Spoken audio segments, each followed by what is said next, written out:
Today is 22nd day of October 2020. Welcome to Good Morning Africa. My name is Kwame Owusu, Danso thank you very kindly for choosing us this morning. We're going to be touching on a number of issues. Unrest in Nigeria, SFG condemns state security brutality against civilians. That's on the front page of the Inside newspaper.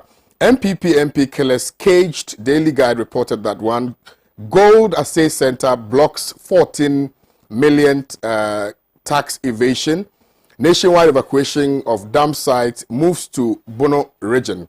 That's captured by the Ghanaian Times newspaper. Only 18% paid depositors of savings and loans companies cry.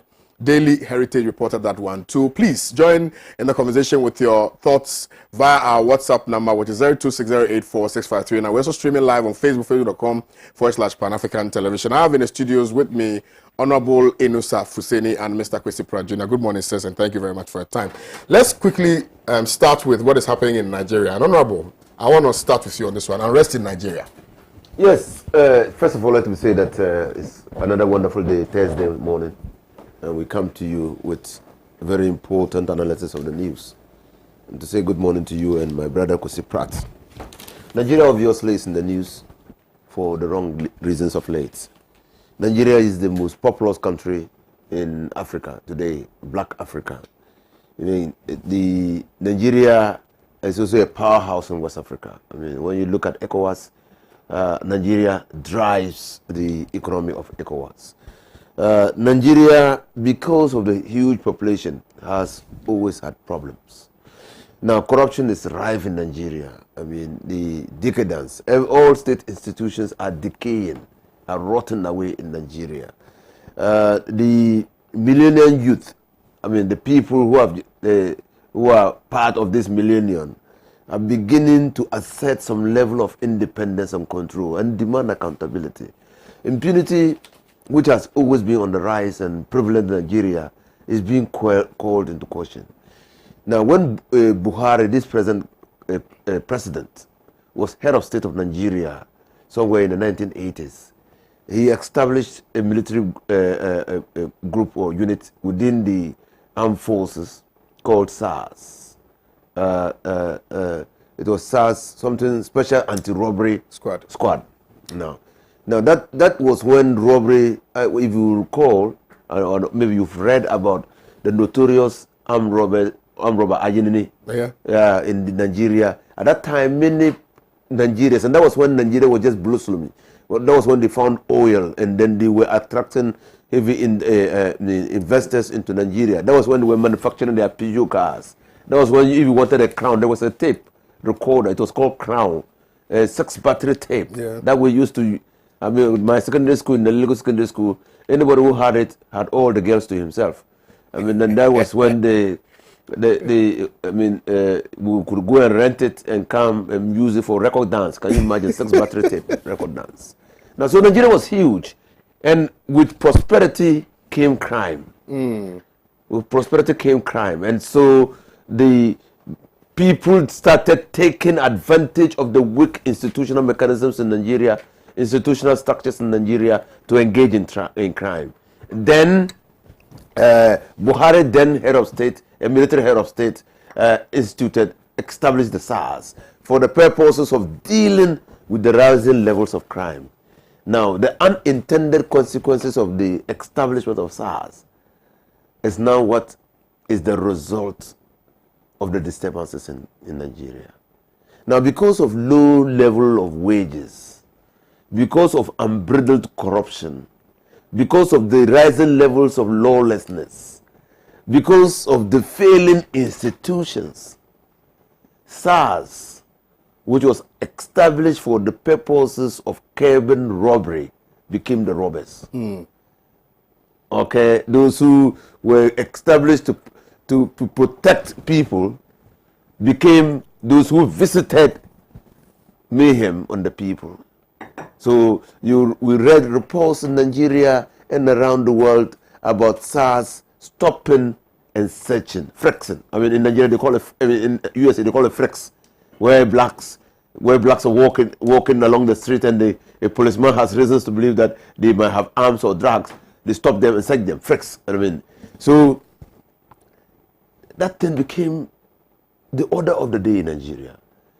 I mean, you read reports about people being in cars in Texas, moving to their destinations, well dressed, or some in Rasta hair, those Rasta hair, and then they will be profiled and they will be brought down and asked where they are going. Look at their phones. If they are expensive, they ask how they got their phones. The worst is that reports have it that members of the SARS had bank accounts where their victims were asked to pay money, transfer monies into those accounts. So you see the level of impunity. You were engaged in an illegality, corruption, and then you had the nerve to establish a bank account for people to transfer money into. People were just killed. They were stopped, killed. I mean, if you could not meet the demands of SARS, you were killed. I mean, how can you justify the killing of civilians or the killing of people of a country who pay taxes for the taxes to pay you? Absolutely. It is not government that is paying you. Government is managing the resources of the people. Just like in Ghana or in Nigeria or elsewhere, the people pay the taxes, and the taxes become public resources. And these public resources are managed by way of a budget, and then they are distributed to the various institutions of state for the purposes of efficient and effective administration of the country. So these people who pay the taxes, for the taxes to buy the weapons for you, for the taxes to buy uniform for you, for the taxes to facilitate your work, you turn your attention on the very people that keep you in employment. That is why there's a new awakening. I listened to a fella Ransom Kote's son say that there's a new independence. The simple thing that it is not only end SARS now. End SARS now has now become the rallying cry, but it goes beyond SARS. The simple saying that reconstructing Nigeria. Let's reconstruct. Let's reform Nigeria. It's not only police reform. Let's reform Nigeria. Let everybody feel entitled to the commonwealth of Nigeria. Just like we have in Ghana. It should not be family and friends. You should not see people ride in expensive vehicles, live in expensive houses, and just standing on the balconies, they are seeing people living in penury. It should not be there. That spectacle should not be there. People should not die because they can't afford $10 to pay hospital bills. That is what they're saying. They're saying that enough is enough. The big Nigeria, the oil producing Nigeria, the once upon a time Nigeria that was manufacturing Peugeot cars, the Nigerian that attracted energetic West Africans to go there and work and earn a living, should rise and ensure that the social justice, the people must belong. Nigeria must not be known for driving its own citizens outside their country to look for. Like Obama said, we've gone past the era where we had to look to somebody else for our own salvation, for our own prosperity. Everything is within our countries. And that is the difference. It should be possible for somebody in Ghana, it should be possible for somebody in Nigeria to rise up, to go to school in Nigeria, to become educated, or to choose a profession and make it while in Nigeria. It should be possible. It should be possible. And if it's not possible, if the prosperity is not being created in Nigeria, if there is no equal opportunity, if some people are excluded from the Commonwealth of Nigeria, some people feel they are not part of Nigeria, then there is a problem. And that is the problem Nigerians are saying that they ought to address. And that is what is getting people onto the streets. Now, but the sad thing is that the people are on the street protesting. The government then decides that the way to end the protest is to declare curfew. Initially, they had said that the curfew will start at 4 o'clock. 4 p.m. Nigerian time, local time. That's about 3 p.m. here, because Nigeria is 1 hour or so ahead of us. And then, upon pleas, because Nigeria is heavily populated. Lagos particularly. Lagos particular. So they thought, look, if you put it at 3, the traffic will be such that people will not even get to their homes by 9. So they shifted it to 9 o'clock. But between 3 and 9, Russia. persons dressed in military fatigue arrived at the demonstration sites, shot and killed 12 people by official count, 12 people, by eyewitness accounts, 20 or 22. Now the Nigerian army is saying that they didn't dispatch anybody to the protest site. Government is saying that they never gave instructions that the protesters be killed. The police, I just heard the police chief say that no, policemen were not involved. So who did that? Who did what they did yesterday in Nigeria? Who killed the people? But don't people have the right to protest if they feel that their lives are not worth what government has promised them? Don't they have the right? If you elect a government into office, have you surrendered the right to protest? Isn't protest one of the lawful means of expressing dissent and disapproval? Why will they be killed? And that is why I should commend Socialist Forum, Ghana, for this detailed statement. Because the Gombe say that if your neighbor's house is on fire, you have to fetch water for your neighbor. Or if your neighbor's beard is on fire, get water closer to your beard. And so by writing and protesting and issuing this statement, condemning state brutalities in Nigeria, they are simply saying that if it comes to Ghana, we will do the same. But as Africans, we owe it a responsibility as a regional bloc to support Nigeria, to support the protesters, to demand accountability of government, to hold persons who have perpetrated this dastardly act with impunity accountable. And so congratulations, Socialist Forum of Ghana. Thank you, Honorable. Mr. Pratt, please. Well, Nigeria is a typical neo-colonial state, which is implementing a neoliberal, agenda, pursuing a neoliberal agenda.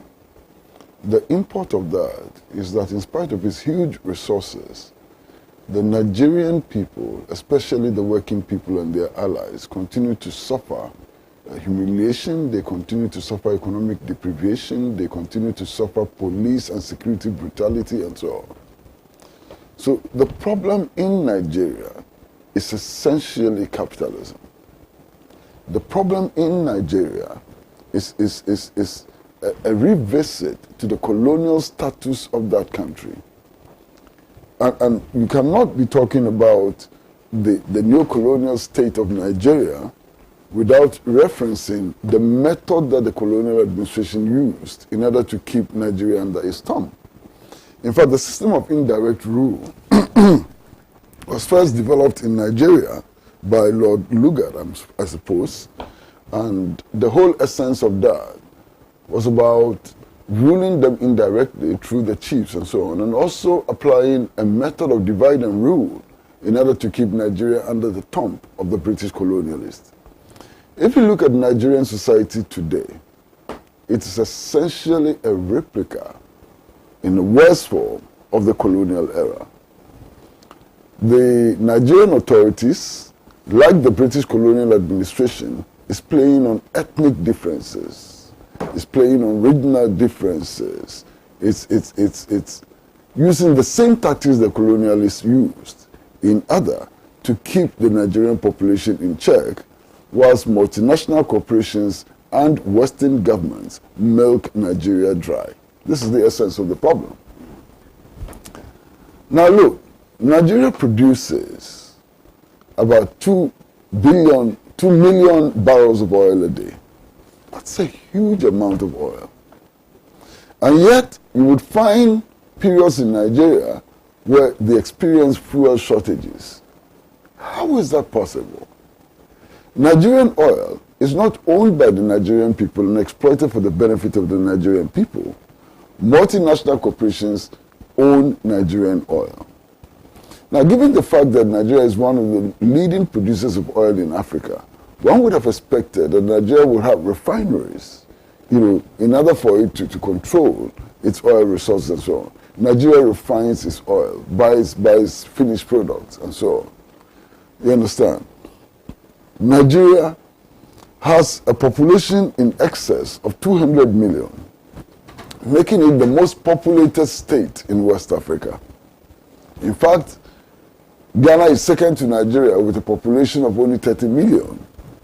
Now, with a population of 200 million and these vast resources, nothing can explain the levels of poverty in Nigeria and the reliance of Nigeria on Western powers, for its survival and so on. It simply doesn't make sense. The Nigerian state is failing as a result of its delinking from the masses of Nigeria. And if you look at Nigeria today, the state of insecurity is simply astounding. You have the low-level, low-intensity civil war in the Niger Delta. You have the Boko Haram insurgency, and you have other problems and so on. For example, as we speak now, Sheikh Zazaki, who is the leader of the Shia Muslim group, is in prison. And he's in prison after he was attacked, his children were killed, his followers were killed, and so on. The Nigerian courts have ruled that his continued detention is illegal, and yet the Nigerian state does not give a hoot about the court's decision. Now, everybody is predicting that if Sheikh Zazaki should die in prison, it will lead to serious turmoil in Nigeria. And there's a likelihood of a Shia-Sunni conflict in Nigeria, which will have very, very serious implications for Nigeria and also for West Africa. And yet the Nigerian government is adamant.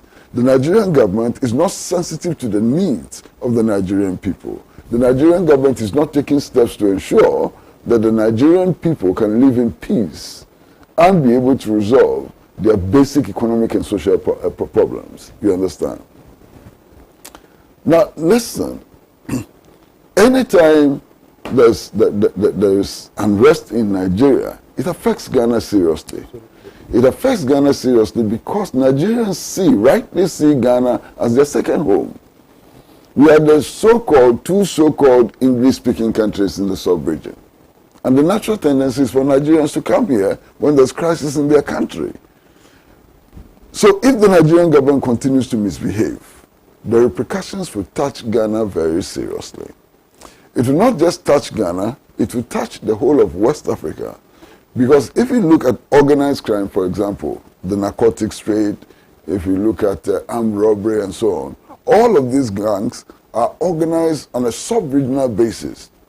The same armed robbers who operate in Nigeria are the same armed robbers who operate in Ghana. If you look at currency trafficking and currency irregularities and so on, it's done on a sub-regional basis and so on. So the stability of Nigeria is of crucial importance to all of us. And yet the Nigerian authorities are not looking at the interest of their people. In fact, they have become beneficiaries of a system of oligarchic rule which divides the people and which places the wealth of Nigeria in the hands of only a few people and so on.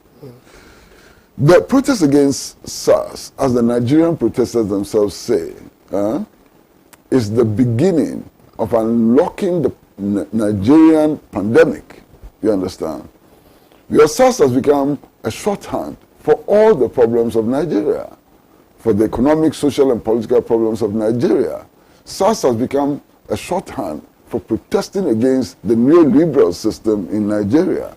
SARS has become a shorthand for kicking against the Nigerian oligarchy, which is most primitive and backward.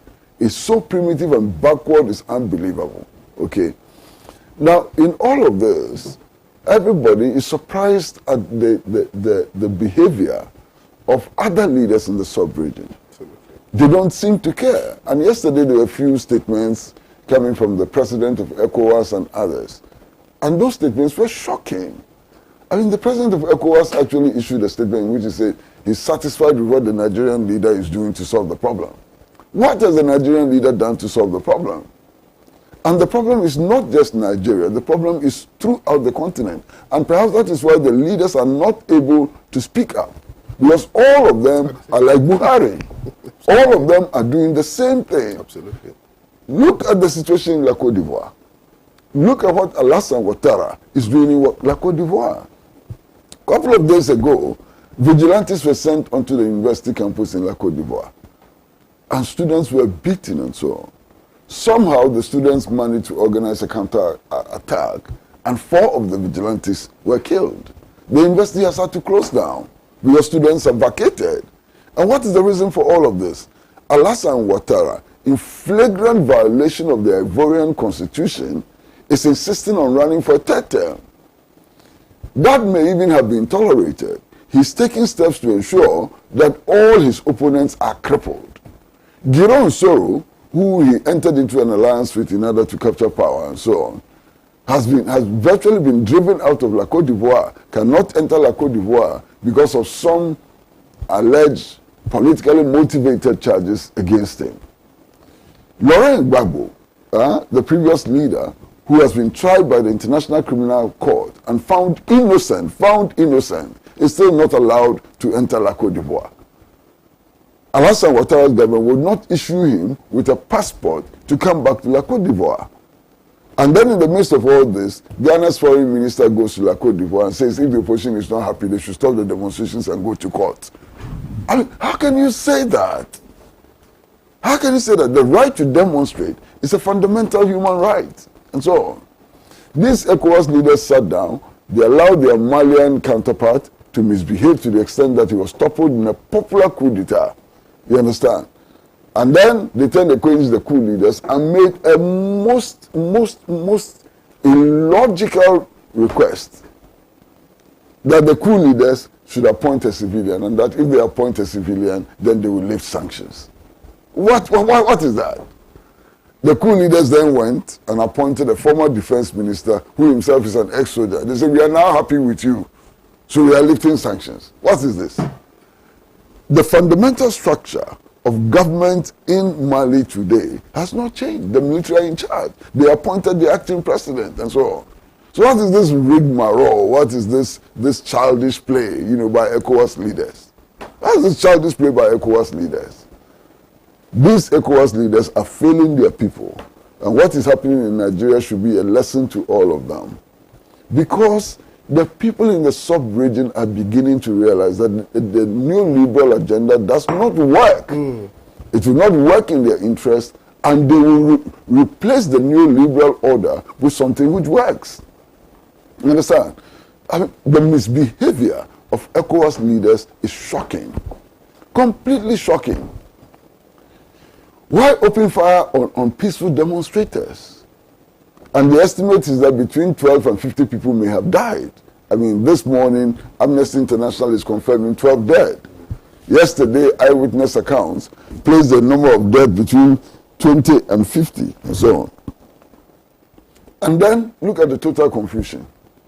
The governor of Lagos State says that he doesn't know how the shooting occurred. He didn't order the security persons to go and shoot, and so on. The head of the police service says that, well, his men did not take part in the shooting. The army says that these people were not involved, and so on. So who were those in military camouflage uniforms who have been seen on video shooting and protesters? And the truth of the matter is that we will never get to know who gave the order. We will never get to know those vagabonds and so on who were in the street shooting innocent civilians. Because the state apparatus which is going to investigate. And increasingly, the state apparatus throughout West Africa is sending a clear signal that they are on the side of the oppressors. They are not on the side of the people. That's a huge problem. Anybody who thinks that bullets and blood can resolve the problems in Nigeria and the problems in West Africa is daydreaming. Our people would not be intimidated by bullets and blood. Our people want to build a just society in which the resources of our societies will be owned by the people and would be exploited for the benefit of our people. Nobody is going to get scared by hooligans, armed hooligans who are shooting into crowds of peaceful demonstrators. And let our leaders remember, our leaders should not forget, they should remember that we defeated classical colonialism. Mass mobilization defeated classical colonialism. In Ghana, or the Gold Coast, classical colonialism was defeated when the British establishment claimed to rule the waves. They ruled the waves, but they couldn't defeat us. You understand?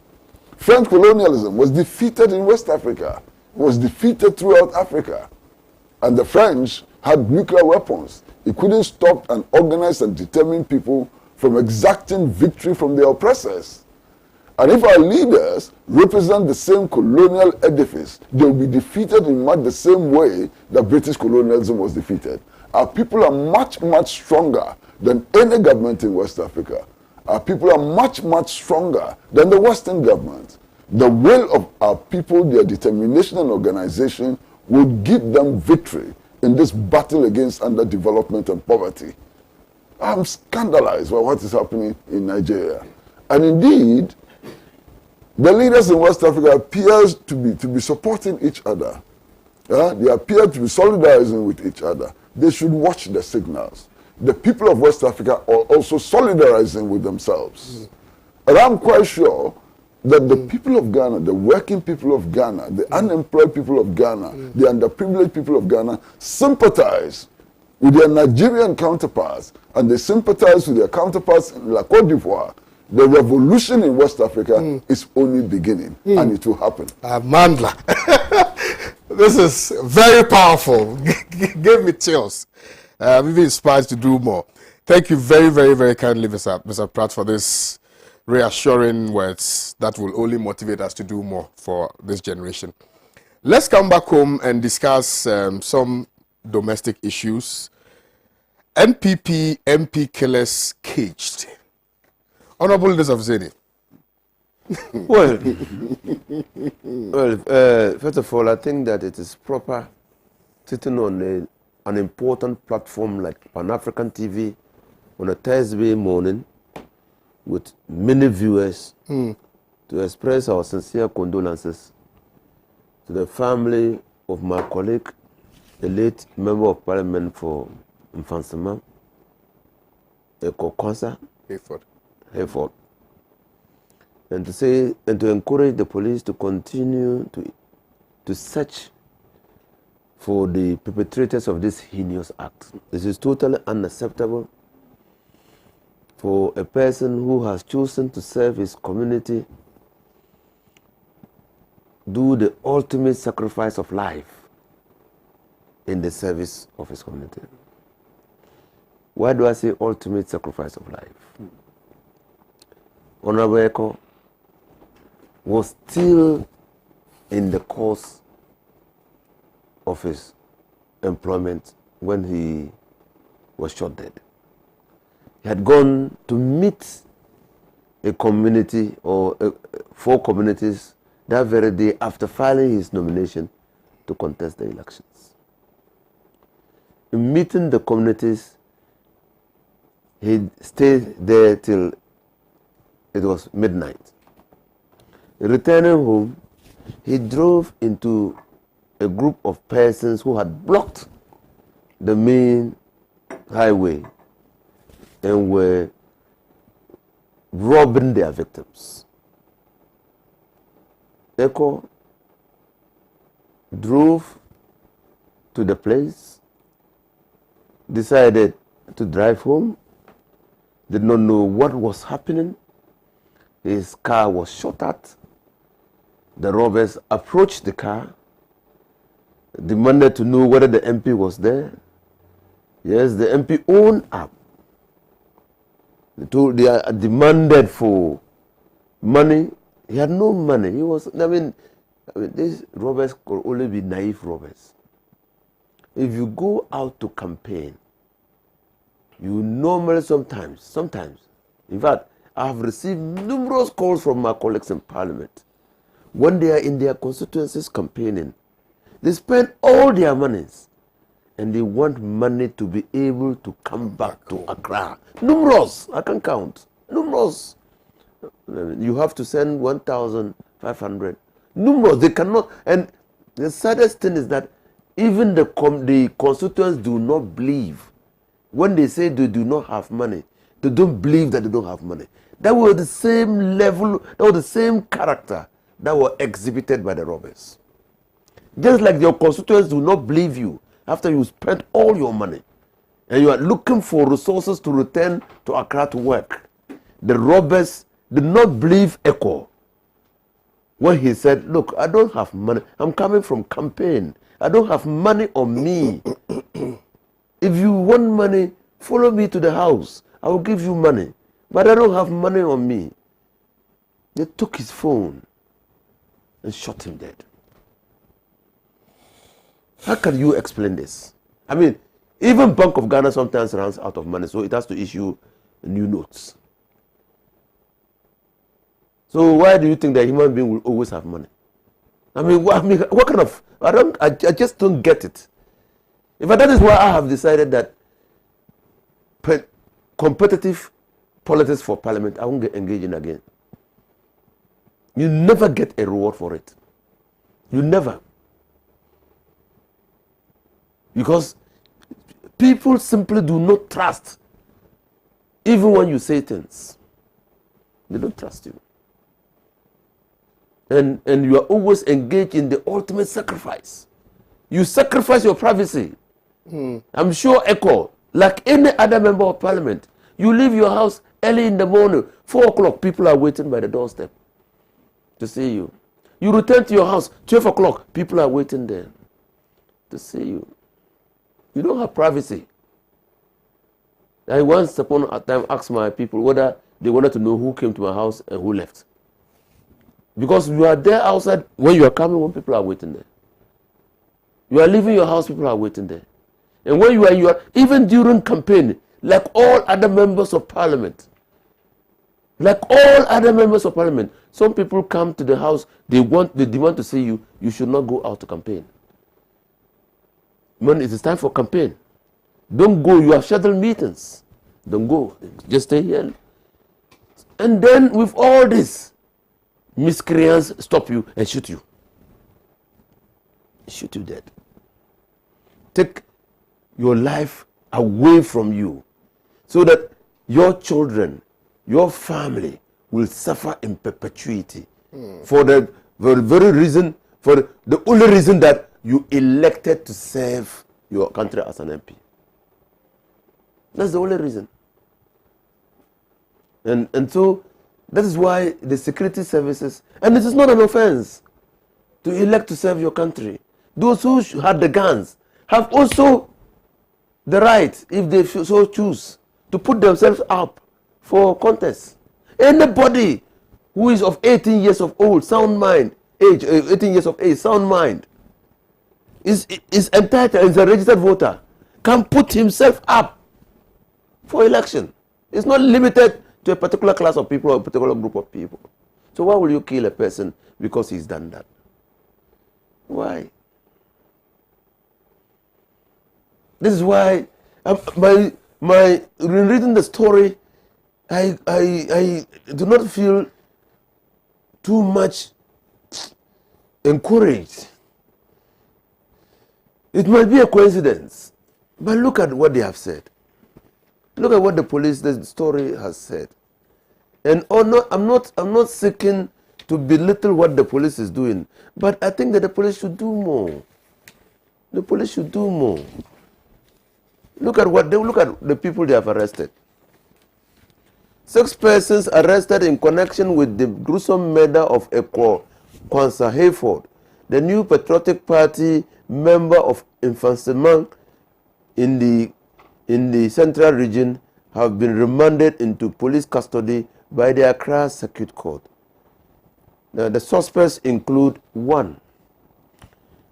Alasan Abukare, aka Abu Fulani, phone repairer.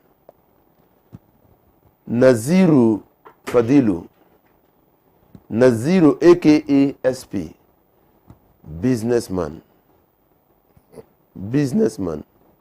Alasan Muhammad Yahya, aka Mystical Cloud, unemployed. Amadu Yakubu, mobile money agent. Haruna Osman, trader. Alasan Adam, scrap dealer. And another suspect only identified as Muhammad, who is currently at large. So I didn't feel encouraged because my name is Inus Afeseni. I have children who all bear Muslim names. It gives me the impression after reading this story that this crime has been perpetrated by Muslims or people in the Zongo. We used to do cassette recorder, the reel, and that they discovered in Kumasi, in the Kumasi market, that led them back to those who killed the German ambassador around the airport area. So I have no qualms with the arrest of the mobile, but the police will have to do more. The police will have to do more. The stories on the death of Kwanzaa is confusing. In one vein, they said they suspected the vice chairman of the MPP in the constituency. That's one story that I read. In another vein, they're saying that in the first a story that came out, it appeared that the MP had been targeted. In this story, the MP becomes a victim of circumstances. He drives into the robbers and he's shot. But they really have to go to dig deeper to be able to unravel those who were behind this offense. But my brothers in the Zongus, my brothers Muslims, the criminals live with us.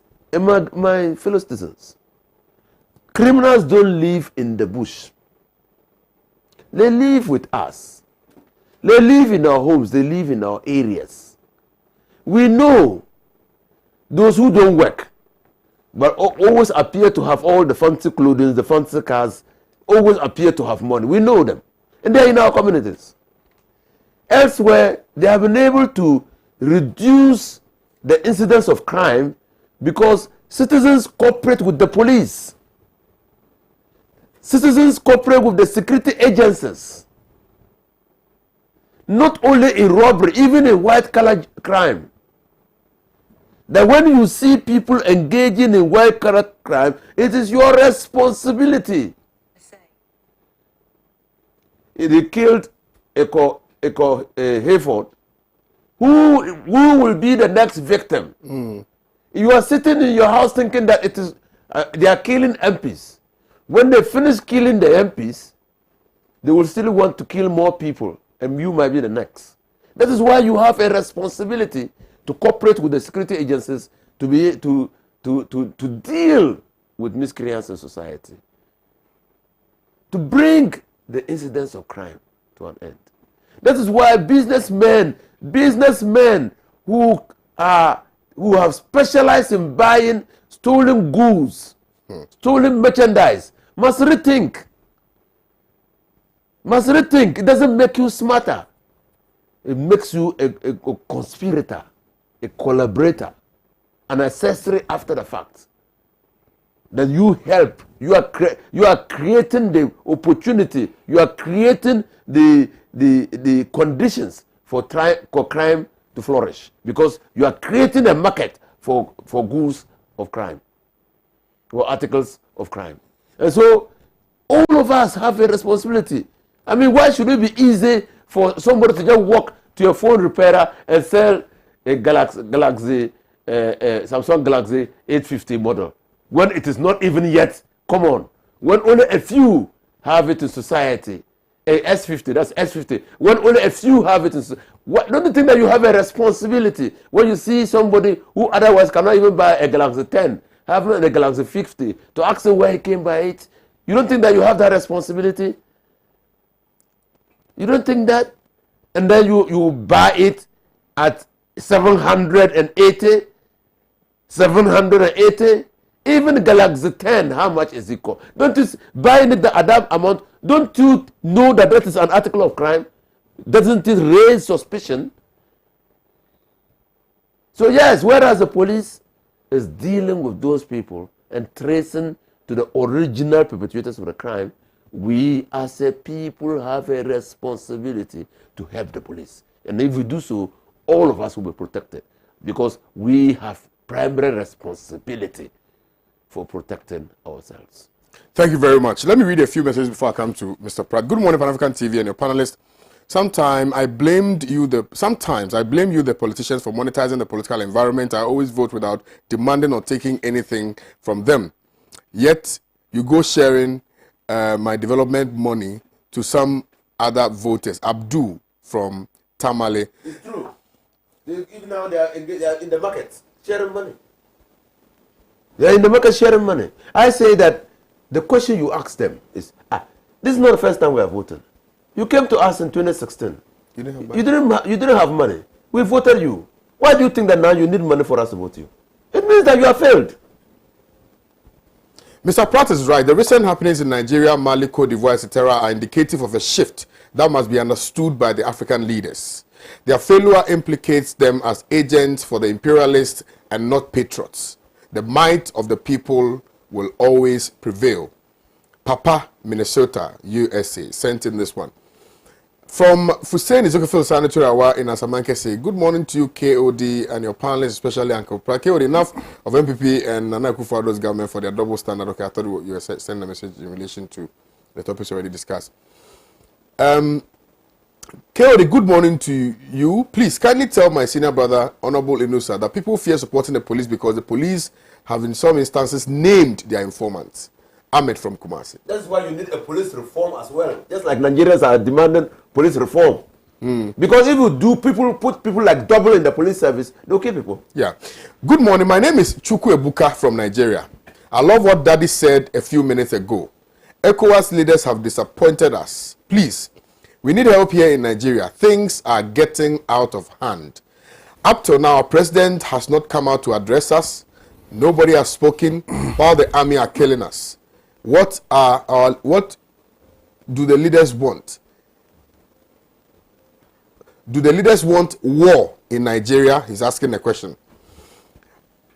Are people saying there is no one behind the scenes engaging there is no behind the scenes engagement by ECOWAS leadership and Nigerians on the brutalities currently going on in Nigeria? And to think that just a tweet or message of condemnation from President Akufo-Addo will end this barbaric incident in Nigeria is not only amazing but ludicrous. Honestly, we would have been in lockdown had the president heeded to these same rants during COVID-19 upsurge. Kwesi Reynolds in Agonondo being sent in this one.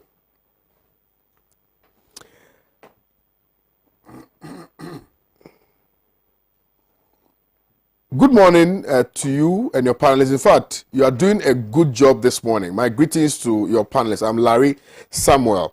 Good morning to you, Champion KO. The security personnel have acted unprofessional and must be investigated so that those involved will be brought to book. Why open fire on peaceful demonstrators? The leaders in West Africa must rise to quench the fire in Nigeria before it escalates. Kipo Ansuma from Sola in Savannah region. Opare in Suhum says, I thank God for the second position of JM. Okay, we'll get to that. Okay, so Mr. Pratt, please let's hear from you on this subject matter.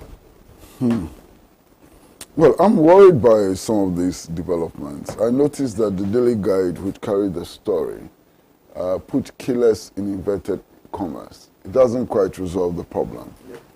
The people who are in police custody now are only suspects. And I think that the media should be very, very cautious not to portray them as killers of the NPP MP. You understand? the people are standing trial, or they may stand trial, and it's important that their full rights are protected. Yeah. Newspaper trials would jeopardize their case, and it's not in their interest, and it's not in the interest of justice in our country. And I'm feeling quite worried that we're already beginning to refer to them as killers when they haven't been convicted, when the police is at the preliminary stage of investigation. I'm so very worried about that.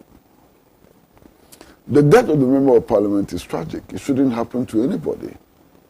It shouldn't happen to anybody in the MPP or NDC, or even people who are not affiliated to political parties.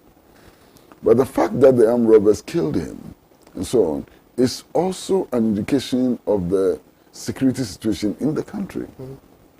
He's not the only person to have been killed by armed robbers. Armed robbers continue killing all the time. I mean, the university professor who was recently killed, you know, we don't know who killed Ahmed Swali and so on. The killings are happening, and it's a reflection of the state of insecurity that we find ourselves in. And I think that it's important to do something to curb this. You know, every life is worth the same. Absolutely. No life is worth more than the other. Yeah.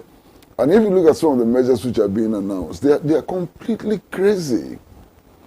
You know, the Minister of Interior is telling us that from January, every member of parliament is going to get 3 police personnel as guards. What foolishness is that? You have a country of 30 million people with a police force of 30,000, which means that for every 1,000 policemen, they have to cater for 1 million people. We are withdrawing the services of policemen who will cater for 1 million people and giving them to 200 members of parliament. What is the sense in that? Are you not going to make the country even more insecure? So it simply doesn't make sense at all. Our leaders should suffer what we all suffer so that they'll be able to design strategies for combating our problems. Our leaders don't go to our schools, they don't go to our hospitals, they have different arrangements for security protection. So how would they know what we suffer? How would they take measures to insulate us from all of these problems? You know, it's so sickening. The other thing which worries me is that we are beginning to develop a tradition where when members of parliament unfortunately find themselves in this situation, are killed and so on, automatically their widows become their successors. And it doesn't matter whether they are members of the party or not. It doesn't matter whether they are dues-paying members or not. It doesn't matter whatever it is, you know. I think that's a dangerous precedent we are setting. And we should stop it. Because it's becoming obvious that if members of parliament die, they are beneficiaries, you know. The seat becomes inheritable. You understand?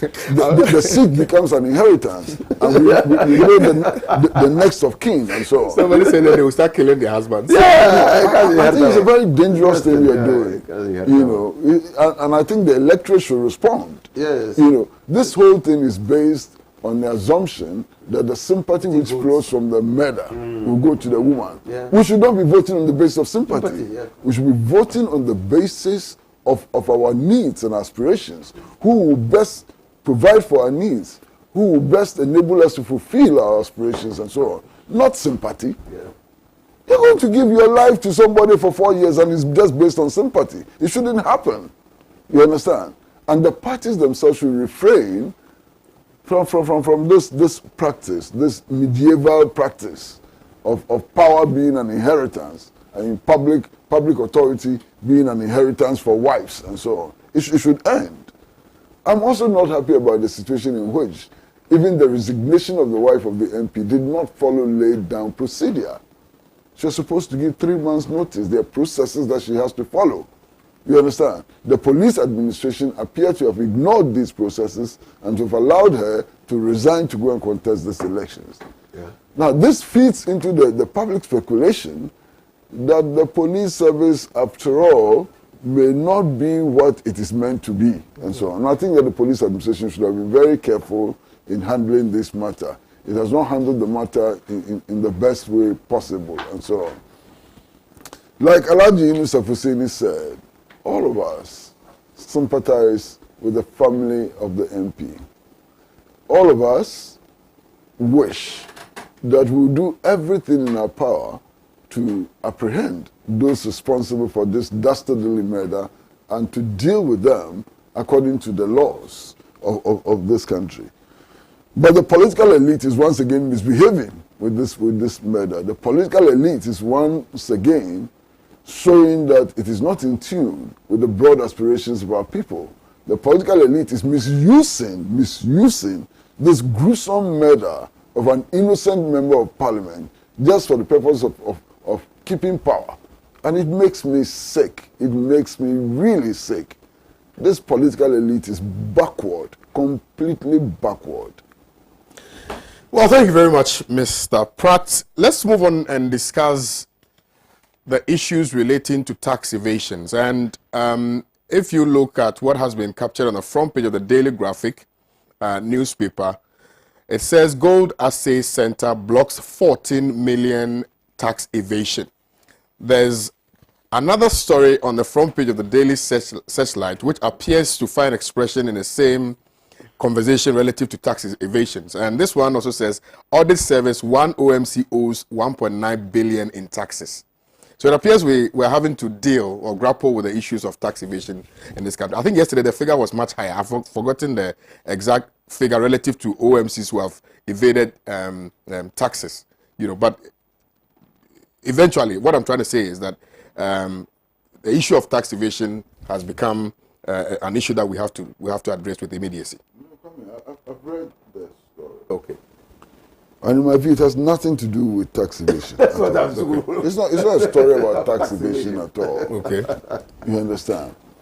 What they're saying is that in 2016, and mark the date is important. In 2016, the government established an assayers in airport, the Kutuka International Airport, and that as a result, the true value of gold we are exporting has been established. Okay. Now, if you cannot assess the weight of gold you are exporting and the quality of gold you are exporting, it's not tax evasion. You don't have the systems to determine how much tax should be paid. Okay. You understand? So it's not tax evasion at all. Okay.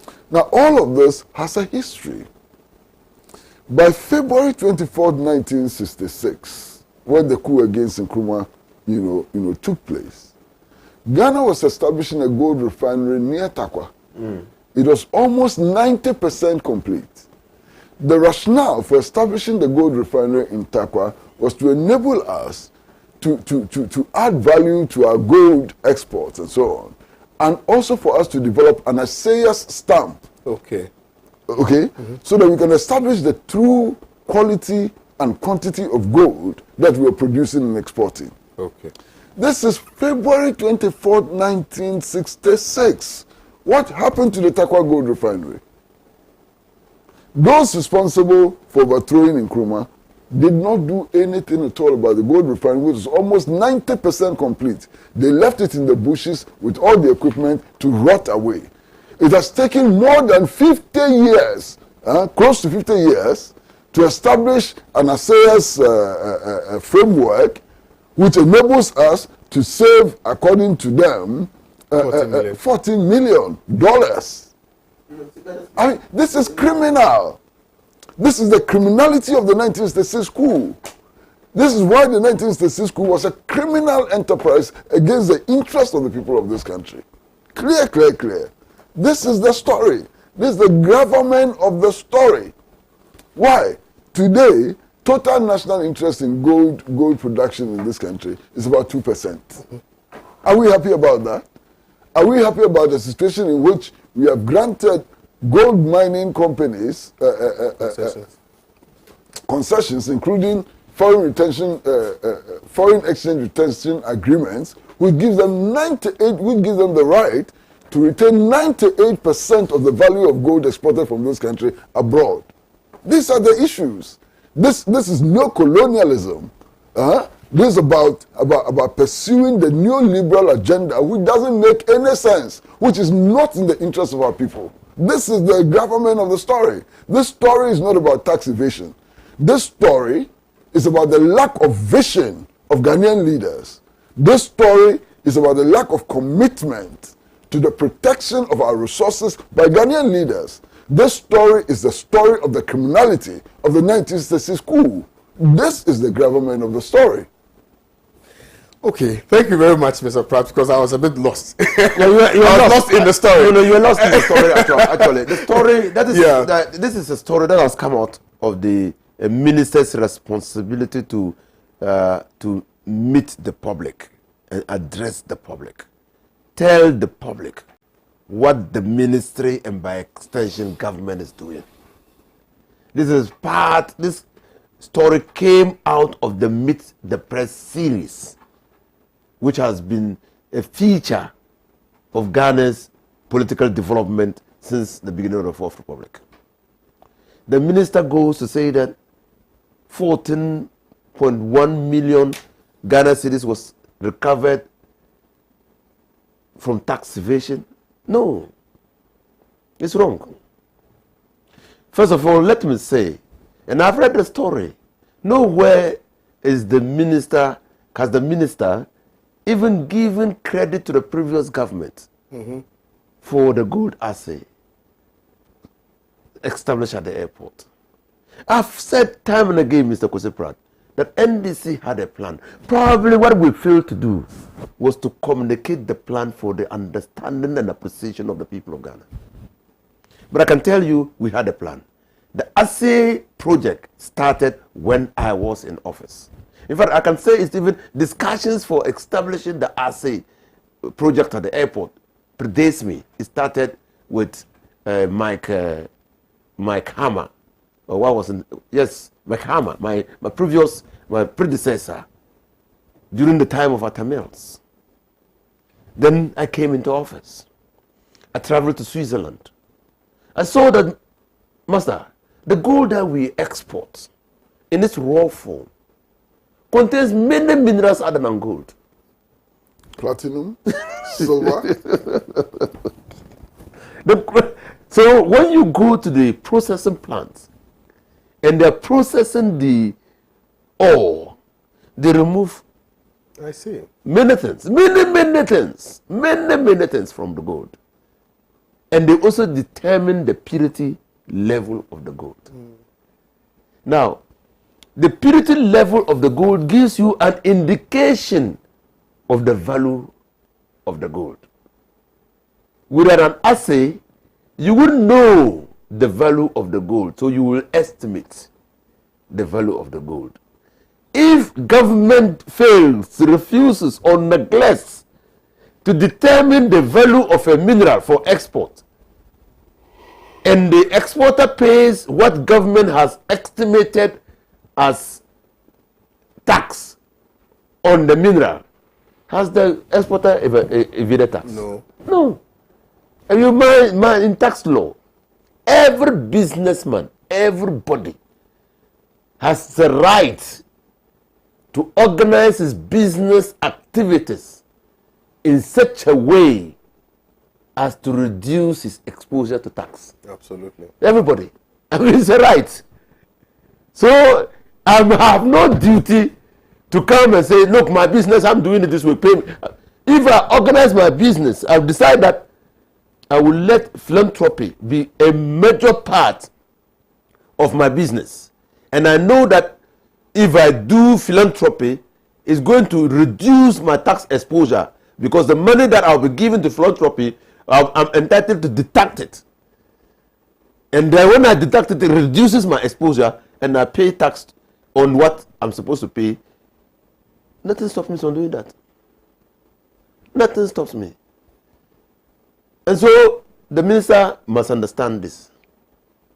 Or the journalist must understand that it was not about tax. And this is misleading, isn't it? It's misleading. It's not about tax evasion. So what the minister simply says is that, you see, before we put in the gold assay at the airport, people exporting gold could only pay tax on the estimated value of the gold. Absolutely. Now the assay machine at the airport is enabling government to determine the actual value of the gold. And now that we are determining the actual value of the gold, exporters are paying the required tax on the gold. And we have been able to reckon this amount of money by determining the actual value. So what? Okay. So how can that be that actual value now, sums up to 40 million. Yes, no, that has given us 40 million yes, taxes. Yes. So we would have lost the 40 million if But for that. But that would not have been an offense. I see what you mean. No, I understand it Yes, now. you see, Yes. without that, they will still have been paying taxes, but not on the value. But I thought the military would have gone further. Under John Dramani Mahama as president, and during my time as minister for lands and natural resources, it was not only about the assay of gold. First of all, we said, look,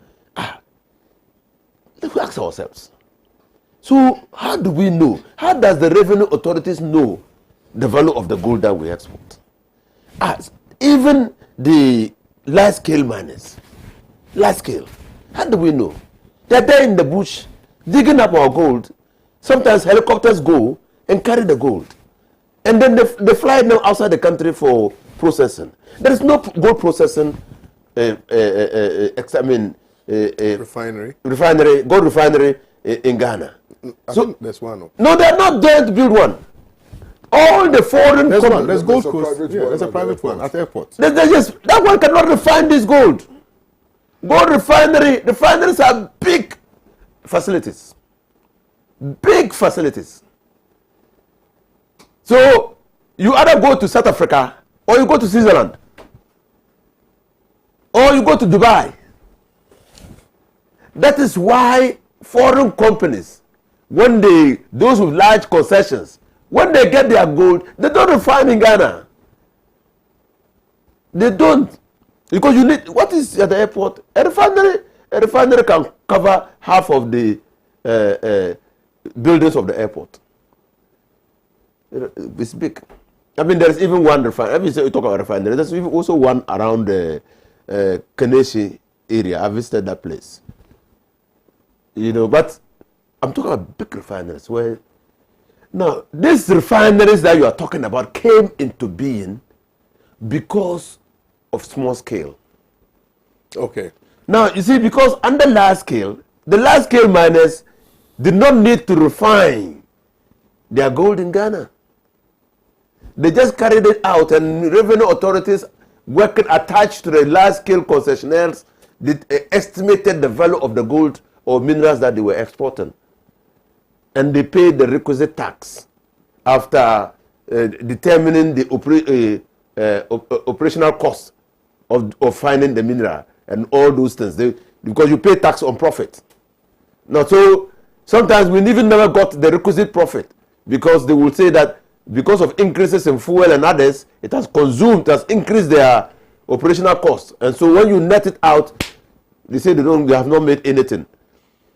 That's why soya, Akilakwa soya, when gold prices hit $1,800 an ounce, said that we should be using the sliding scale to determine payment and not total the interest that we normally charge by virtue of tax revenue or what the tax authorities have determined. Now, under the John Mahama administration, because we legalize small scale mining, and small scale miners produce the gold here, and you cannot then export the gold the way it is, because the small scale miners produce the gold in the raw form. You needed to establish an institution to refine the gold. So we established the PMMC. PMMC came into being because of the legalization of small scale mining. Okay, so that you could determine at least some purity of the gold. Now, we also said, look, these small scale miners, they are getting the gold here. Why do we not use them as the basis for the revamping or revitalization of the gold business in Ghana?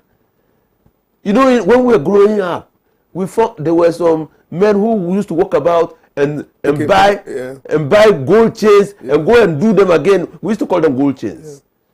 Okay, the goldsmith.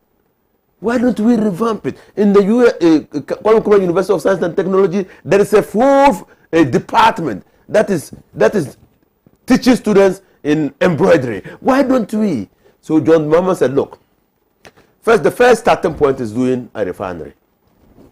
So if you are going to buy gold, you must know whether the gold is 24 karat, 18 karat, or whatever. You must know. Okay, so to be able to know, you need a refinery. Absolutely. And when you get the refinery, you must consign a portion. So we thought of a gold souk, gold market, the nature of gold market in Dubai.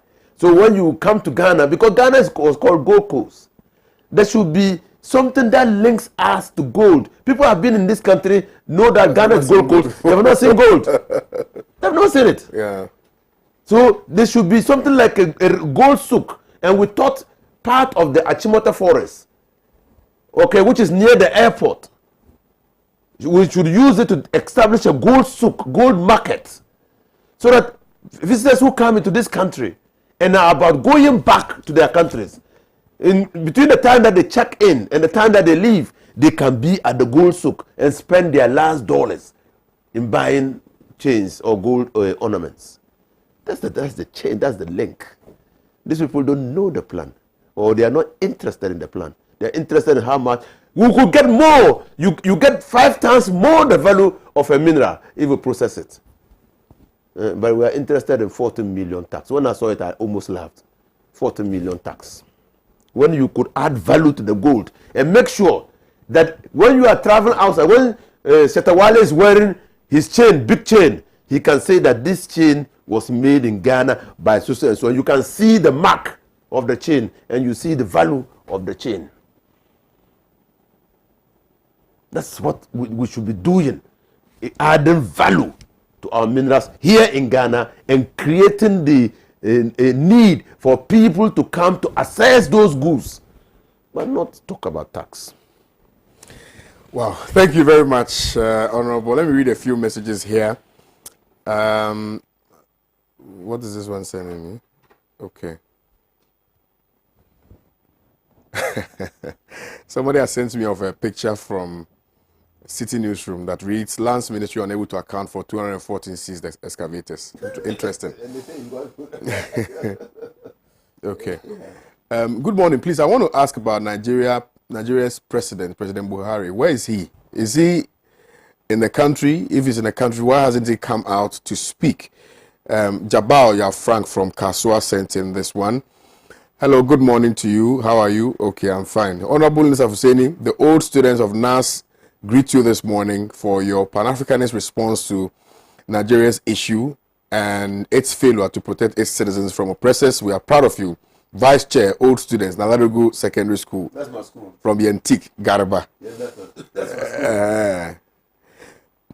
Hi, Champion. The Deputy Minister of Lands yesterday said the excavators that their opponents claim to have been shared amongst the MPP members are false.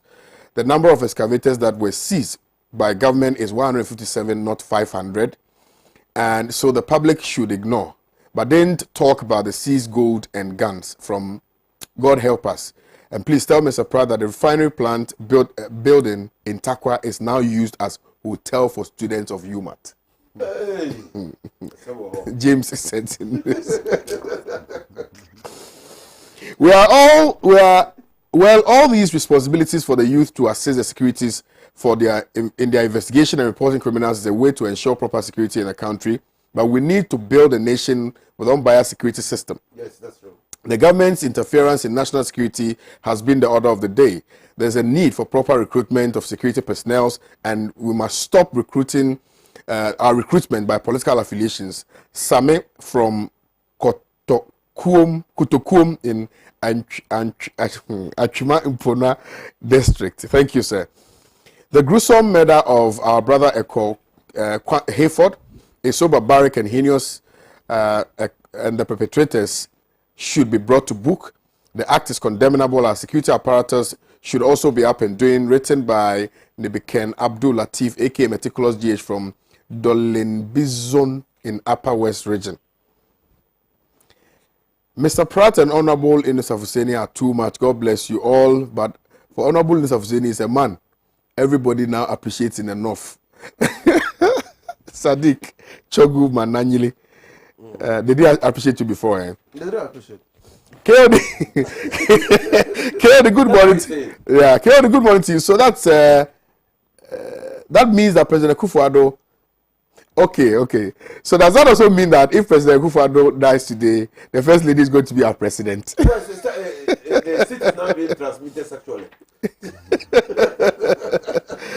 Kwame, I listened to the news yesterday on your station and heard that the defense minister told some journalists that the Ghana Armed Forces will make sure that Anado gets a second term. How does Mr. Pratt know about it? Please ask him for me. Aziz in Tamale. Good morning to you. Please, why is the Accra International Airport bearing the name of Kotoka when he was a coup maker? This is a paradox to me. Shouldn't it be simply called Accra International Airport? Jacob from Amasaman. Good morning to you and your panelists. I'm enjoying your program. Please, can I get Mr. Pratt's phone number? My name is Alhaji Hamdawi from Tamale. This one also says, good morning to you, KOD. This is the West Africa version of the Arab Spring, the current philosophy where politicians see power as owning everybody in our various countries must change. We need social justice to achieve peace in Ghana, West Africa, and Africa as a whole. And I like what Burna Boy is. I don't know if you know Burna Boy is a Nigerian musician. Yeah, he said that this is not just a revolution in Nigeria; it's an African revolution. It's only starting in Nigeria. Good morning to you, KOD, and your panelists. Please remind the ill-informed MP propagandists that Ghanaians are not calling on Akufo-Addo to condemn the unwanted barbaric brutalities in Nigeria because he's a president of Ghana, but because he's the ECOWAS chair. Nonetheless, are they aware that Nana in opposition organized a press conference just because JEA Mills then had not commented on the happenings in La Côte d'Ivoire? They should cut the hypocrisy. Sule from Tamale sent in this one. Musa in Tamale says, good morning to you, champion. You see, Uncle Kwesi is right. We have to change the system of governance and not the leaders. People, because all the leaders are the same. Anyway, inform Mr. Pratt that his good old friend, Suhini Mbamba, died in Gambia last month. Buried there, and the funeral was performed. Yeah. Buried there, and the funeral was performed in Tamale. My name is Musa from Tamale. This one simply says, seriously, Pan-African TV is the best TV in Ghana. Mr. Pratt, don't just say when you hear, but you're supposed to. I don't know this part there. I don't understand it. So please, I like the first part. That one is clear. I can see that, but the second part is not. Good morning to you, KOD. You don't read my messages. Oh, John Takrade. Okay, I've seen it. Dear KOD, I understand the ECOWAS chair made a statement on events in Nigeria. The statement is said to be weak. Why? The defense minister of Ghana made a categorical statement that the Ghana Armed Forces will ensure that Nana Akufo-Addo is given another 4 years. What do we expect on 7th of December 2020? What will the armed forces do to ensure Nana's win? You want me to answer? Answer this question because I need this question answered. The armed forces will show that they are the armed forces of the Republic of Ghana, and they will vote to remove Nana from power because they don't want control. Thank you. Both communism and capitalism have failed human beings and the world, hence what is happening in Nigeria and elsewhere. Our only hope is progressive utilization theory. What is that one?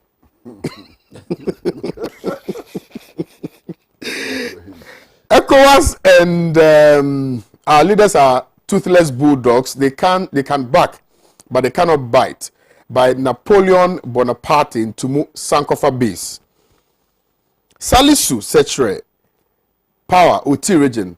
Those supposed to know better on this app are all over disappointing me. ECOWAS chair is not ECOWAS. It's a union. They deliberate on issues, find solution, and enforce it through the chair's leadership. It is not a one-man union. It is not the Soviet Union. I see. There's no Soviet Union. Glorious and divine greetings to you, honorables. I'm Norbert Tenu from Nungwa. My dear brethren, the only best politician who can help us bring the best development and changes in Ghana is no other person than His Excellency John Dramani Mahama, NDC's presidential candidate. I said so due to the various ways he's been excelling in his endeavors before, during, and after COVID-19. Okay, thank you very kindly, sir, for your message this morning. Good morning, Pan TV. A man was shot in his back and his motorcycle was taken away. He was able to identify one of the robbers. The Yendi police released the robber. From Julius Agahowa and... Where is it? Julius Agahowa and Tahiru in Asamoah Security. Yes. Ghana government was quick to organize a funeral here in Ghana for George Floyd.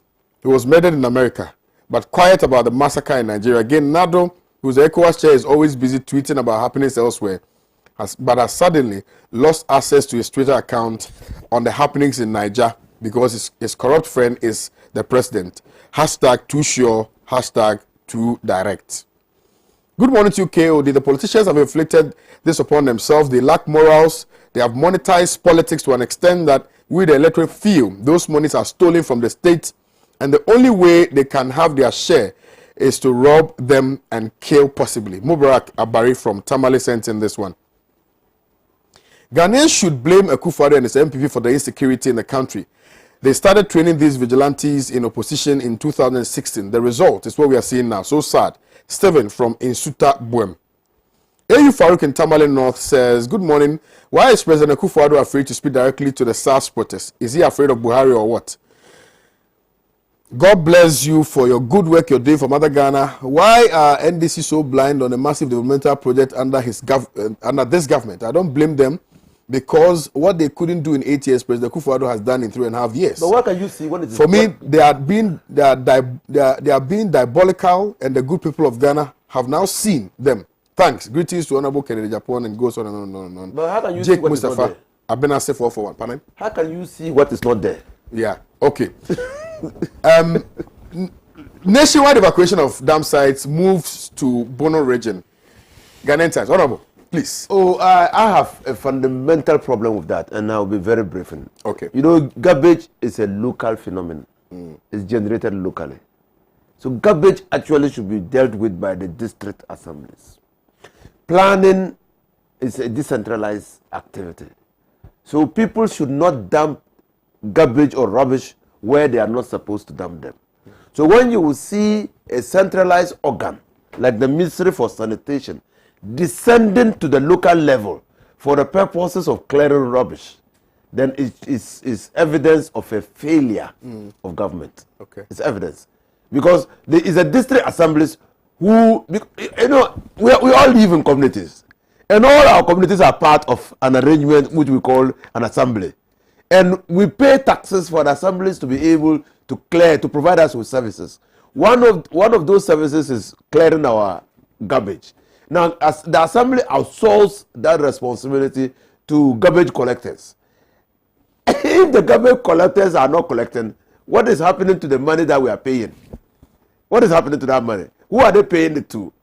If private persons are not collecting and evacuating the rubbish, what is the assembly doing? Does it have to take the Ministry of Sanitation to come down to the local level and even celebrate it as a success that the ministry has got to clue? I mean, it's a failure. It's a gigantic failure. It's a manifestation of the level of incompetence, ineptitude of this government. I mean, you can't celebrate this. You cannot. This is not a national disaster. This is an assembly failing to work. And your appointees are not working. And then you take the work and you are doing and you are celebrating your success. I mean, what kind of nonsense is this? I simply do not understand it. But no, the minister should bow. I said it that Nana Akufo-Addo has gotten it wrong. You don't appoint a ministry of sanitation when sanitation is a local activity. Yeah. You don't do that. And then you know that the district assemblies are under the Ministry of Local Government. And the local government sanitation is generated locally. Give the local government, if you want to keep Accra clean, you simply, because there are structures, you simply tell the Ministry of Local Government that as one of its performance, key performance indicators, KPI, they must make sure that everywhere in Ghana is clean. And the ministry will then communicate that KPI to the assemblies. And then you go and establish a district of Ministry of Sanitation. Why wouldn't they celebrate? Because they have nothing to do. Okay, thank you. Mr. Pratt, please. Well, I agree with the comments of Alhaji Yusuf Hussaini on the effectiveness of our decentralization process. But in addition to that, I will simply pray that we have elections a lot more. It appears that when elections are about to happen, wonders also happen. Yeah. And this rubbish has been piling up for years, causing health hazards and so on. Nobody cared. Now you have a few weeks to election and everybody is rushing to clear the rubbish. Maybe if you had elections every 6 months, we would not have rubbish in our country. So there's going to be a free breast screening that will be happening here at Pan African TV at 9 o'clock a.m. tomorrow. So both men and women are invited to get their breasts screened. The hashtag for that activity is Pink for Hair and Their Breast to Save a Breast. Yeah. So just so you know. And honorable, finally, only 18% paid depositors of savings and loans companies. Well, this government, the MPP government under Nana Addo Dankwa Akufo-Addo is struggling to assure Ghanaians that the banks, the financial institutions, the loans and savings institutions, the fund managers, businesses that they collapsed, they are working to ensure that all their clients get their money.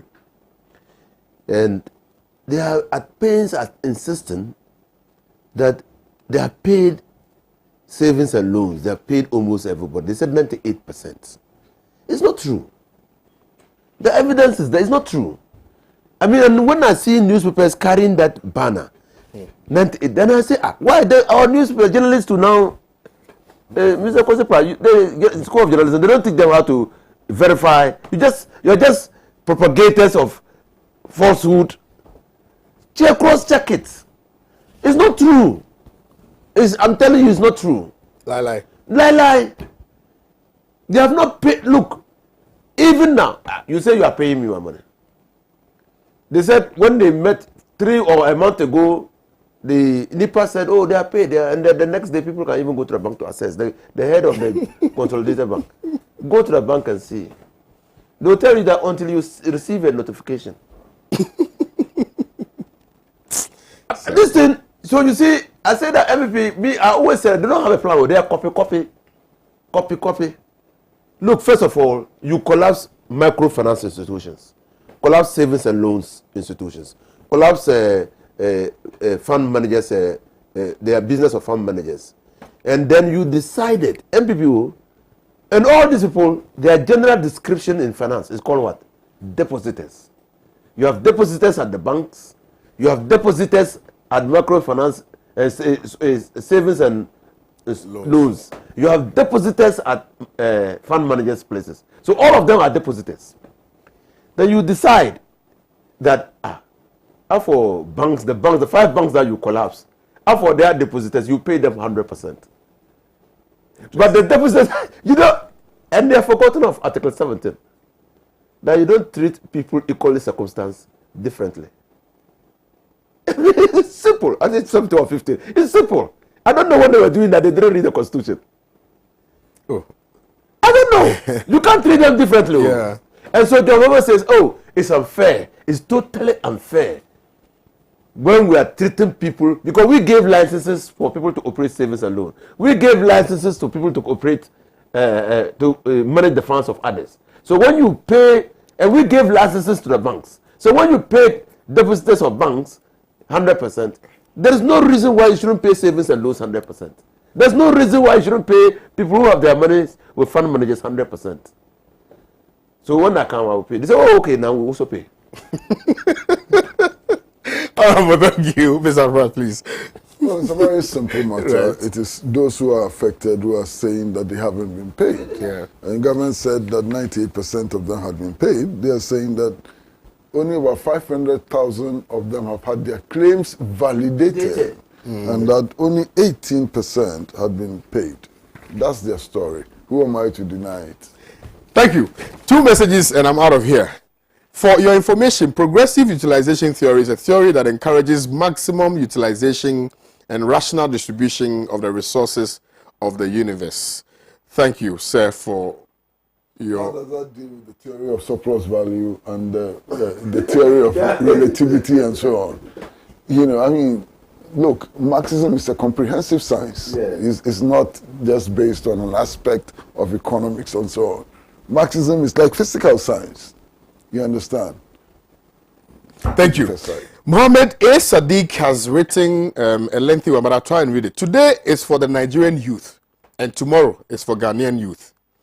The challenges facing the Nigerian youth today is not only for the Nigerian youth, but challenges facing the African youth.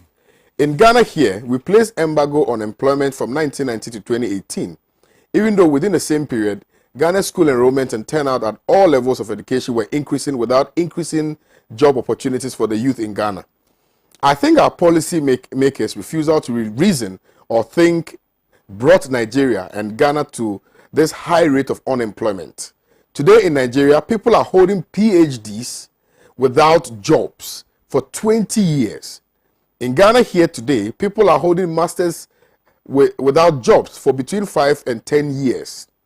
For the youth, Ghana must prepare for its own youth happening in Nigeria. This is what you shared with me.